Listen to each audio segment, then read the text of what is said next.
Chegou então a hora da verdade aqui para nós analisarmos como é que está funcionando esse ORM, né? Essa persistência aqui. Observe que nós não temos ainda o T2T ORM formado, mas que é a base para você entender como é que a coisa funciona. Então nós temos apenas 4 métodos aqui: o inserir, o atualizar, o excluir e o consultar. Inserir, atualizar e excluir retornam booleano. Consultar retorna uma zQuery, que é aquele dataset que eu recebo, né, quando eu estou consultando. Consultando eu recebo aqui um dataset, tá bom? Muito bem. Vamos então para o método inserir. O que é que eu tenho aqui no método inserir? Tenho uma zQuery, um I e um J para fazer laços, type data, type info, prop list e prop info. Isso aqui você já conhece do curso RTTI. Tenho algumas strings, consulta SQL, campos SQL, valores SQL e caminho. E tenho 2 itens aqui para trabalhar com XML, XML Document e Download. Começo então pegando as informações da classe. Qual classe? Do objeto que foi passado aqui para mim, né? Lembre que sempre que nós chamamos os métodos do persistência, eu passo um objeto. Legal? Muito bem, temos aqui, né? Chegou o objeto aqui, peguei as informações da classe, coloquei em type info. Agora eu vou pegar os dados aí desse tipo, get type data, passando o type info como parâmetro. Aqui eu já vou ler o arquivo XML do disco, tá? Caminho, extract file path, application.xname mais typedata.unitname, ó, pega o nome da unit aqui, .xml. Quando ele pegar o nome da unit, que é banco VO, ele vai inserir XML e aqui eu já tenho o caminho, né, o nome da aplicação, aqui o caminho onde está a aplicação, mais banco VO.xml. Daí eu carrego esse arquivo dentro de documento, que é um XML document, tá? Aí vem uma pergunta, né? E agora? A gente vai ter que deixar esse monte de XML junto do nosso executável? Vai ser assim? É uma pergunta que você deve dar a resposta, tá? Fica aí no ar para você pesquisar, né, se deve ser feito dessa forma. Vão ficar os XML soltos lá junto com o executável. E se o usuário apagar um XML desse? E aí? Como é que vai ser, né? Como é que a gente vai resolver essa questão? Pense um pouco, tá? Localiza o nome da tabela. Daqui eu vou utilizar o Node, ó, que é um download, e vou pro primeiro filho do elemento. Quem é o primeiro filho aqui? É o class, tá? Nesse primeiro filho eu pego os atributos dele, que são esses aqui, ó, name e table, e eu pego o atributo 1, que é esse aqui, né? O 0 é o primeiro, o 1 é esse, ó, tá? O que ele fez então? Ele já começou a criar a consulta SQL, tá? Insert into banco. Insert into banco.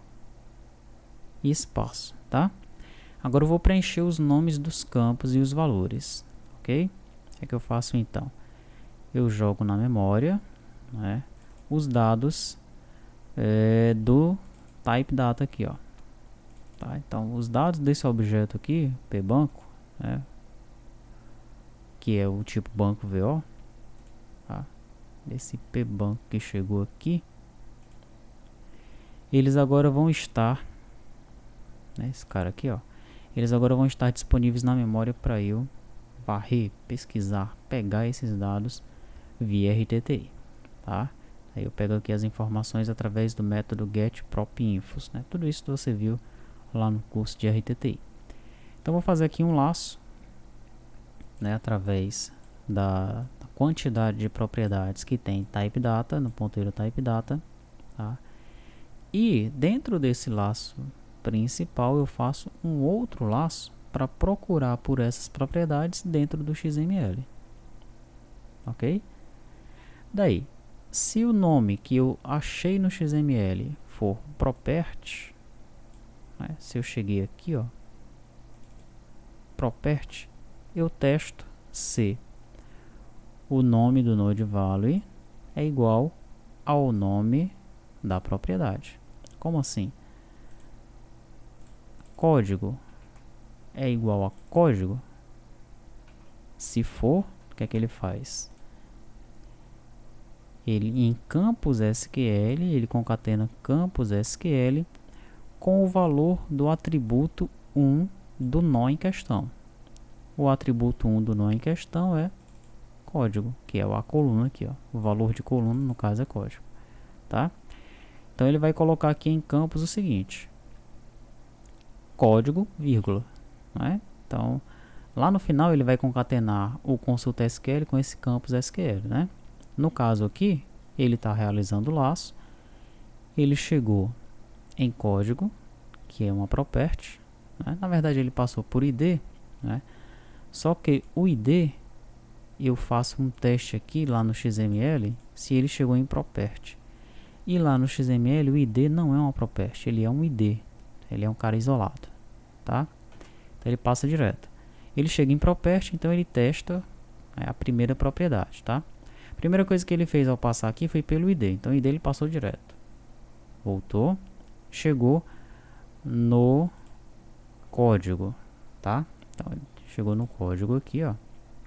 Aí ele verificou se o código lá no XML, né, é uma property. Primeiro ele chegou aqui e verificou se é uma property, tá? É uma property. Legal. E o nome dessa property é igual ao nome que eu estou realizando o laço lá no i, que no caso é código que eu estou falando aqui. É código. Aí o que é que ele faz? Ele concatena campos com o valor do item 1 dos atributos, tá? Nesse momento aqui, campos vai estar assim, ó, código, vírgula. Ok? Perfeito. Daí ele vai para o segundo laço, né? Daí ele navega de novo aqui no XML até chegar em todas as propriedades, só que não existe mais uma propriedade chamada código, né? Passa novamente para o laço i, tá? Chegou no final das propriedades? Não, ainda não, porque eu estou em nome agora. Ah, legal. Então vamos continuar. Nome, lá no XML, procura, chegou nas propriedades. Cheguei nessa primeira aqui, é uma property? É uma property, tá? Nome é igual a nome? Não, é que eu estou em código. Então ele passa para o próximo laço do J, né? Para a próxima iteração do J, tá? É uma property? É uma property. Legal. Nome é igual a nome? É nome, que agora eu estou em nome, né? É igual a nome. Tá, então pega o valor do atributo 1. O valor do atributo 1 é nome. Ele vai pegar isso aí, vai colocar aqui, ó, vai concatenar com campos e vai no final colocar uma vírgula, né? Veja que ele está concatenando campos SQL, que era código, vírgula, mais o atributo que ele pegou agora, que é nome, mais uma vírgula, tá? Aí ele continua ainda nesse laço aqui, ó. Achou outra property? Achei. Certo. Nome é igual a nome? Não, o URL não é igual a nome. Legal. Terminei aqui o XML, volto para o i. Cheguei no final da contagem das propriedades. Ainda não, ainda tem a URL. Então vamos continuar. Vamos procurar lá no XML por essa URL, tá? É esse laço aqui agora. Cheguei na propriedade. Cheguei. URL é igual a URL? Não, eu estou em código. Então, próxima iteração. Cheguei numa propriedade. Cheguei. Nome é igual ao URL? Não, nome não é igual ao URL. Tá, então vamos para a próxima iteração. Cheguei numa property. Cheguei. URL é igual ao URL? É, URL é igual ao URL. Então ele vai concatenar, ó, campus SQL igual a campus SQL, que é isso daqui, mais o valor do atributo 1, que é esse aqui, ó, URL, mais vírgula, tá? Então, campus SQL está com esse valor aqui, tranquilo? E consulta SQL, qual é o valor de consulta SQL aqui no momento? Consulta SQL tem esse valor aqui, ó, insert into banco. Foi o valor que ele pegou aqui, ó. Tá? Vamos continuar.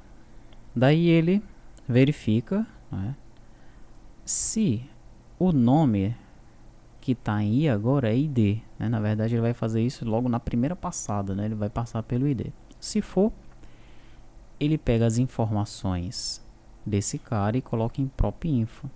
Daí ele verifica, né? Na verdade, aqui ele está verificando, né, se o nome da propriedade que está sendo trabalhada agora é diferente de ID. Legal? Se for diferente de ID, eu vou pegar o valor dessa propriedade e vou começar a armazenar em valores SQL, porque aqui eu estou armazenando apenas o nome dos campos, né? Estou pegando o nome dos campos lá no XML. E o valor das propriedades, o valor das propriedades vieram aqui no objeto, né? Que é o 999, o B999, o nome do banco que nós demos, a URL do banco, né? Esses valores eles estão no objeto, tá? Mas aqui no RTTI do Lazarus, né, eu tenho que verificar qual é o tipo. Tranquilo? Então, se for diferente de ID, né, porque como eu estou inserindo, eu não vou inserir o ID é alfanumérico, tá? Eu vou verificar se ele é do tipo inteiro, né, int64 ou integer. Se for em valores SQL, eu vou pegar, ó, através do getInt64 prop, o valor, né, que está em proplist. Legal? Então vamos dizer que em código, né, na verdade nesse inteiro aqui não vai passar jamais, no caso do banco, porque o banco ele tem só strings, né? O único inteiro que tem é o ID e na inserção eu não utilizo o ID, tá? Então eu sempre vou passar aqui, ó, no caso desse VO, desse banco VO, tá? Se for do tipo string em valores SQL, eu vou armazenar os valores que eu informei para o banco, né? Toda vez que ele pegar aqui esses dados, ele vem aqui embaixo e faz isso daqui. Ele pega o valor também. Tá? Veja que eu estou dentro do mesmo laço I aqui, ó. Legal? O laço J serve para eu pegar o nome das colunas no XML, né? Porque eu não tenho essa informação dentro do VO. Tranquilo? Mas os valores que eu informei no objeto, eu tenho sim, né? Dentro desse objeto que foi passado aqui para mim, ó. Muito bem. Então, como é que vão ficar esses valores SQL? Ele vai utilizar aqui um quoted str, né, que é para colocar aqui um apóstrofozinho, tá? Então vamos dizer que seja aquele 999, né, que a gente fez. Vai ficar 999, vírgula. Sempre no final uma vírgulazinha, né? O nome que nós colocamos foi o B999,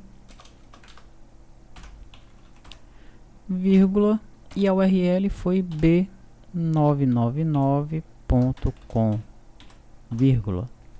Tá? Então eu estou assim, ó. Insert int o banco, aqui as colunas, aqui os valores. Legal? Daí o que é que eu faço? Depois que eu passo por esses laços aí, eu retiro as vírgulas, né? Então eu vou tirar o último caractere de campos SQL e o último caractere de valores SQL. Tiro essa vírgula aqui e tiro essa vírgula aqui. Agora eu monto a minha consulta SQL, ó. Consulta SQL, vamos ver como é que ela vai ficar. Vai ser consulta SQL, que é esse cara aqui, ó. Insert int o banco, mais parêntese, mais campos SQL, são esses caras aqui, mais parêntese, values parêntese, mais valores SQL, são esses caras aqui, ó, mais parêntese. Pronto. Aí está formado o meu código SQL, tá?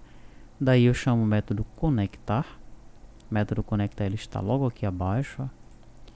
Ele utiliza aqui uma zconnection. Daí ele passa o protocolo MySQL, hostname localhost, database T2TRP, user root, password root, connected true, tá? Depois que eu conecto, eu crio uma query, vinculo a query a essa conexão, passo esse consulta SQL como texto e executo o SQL e pronto. Nesse momento aí, ele executou o código para mim e inseriu o banco, tá? Deixa eu tirar esses comentários que eu coloquei aqui.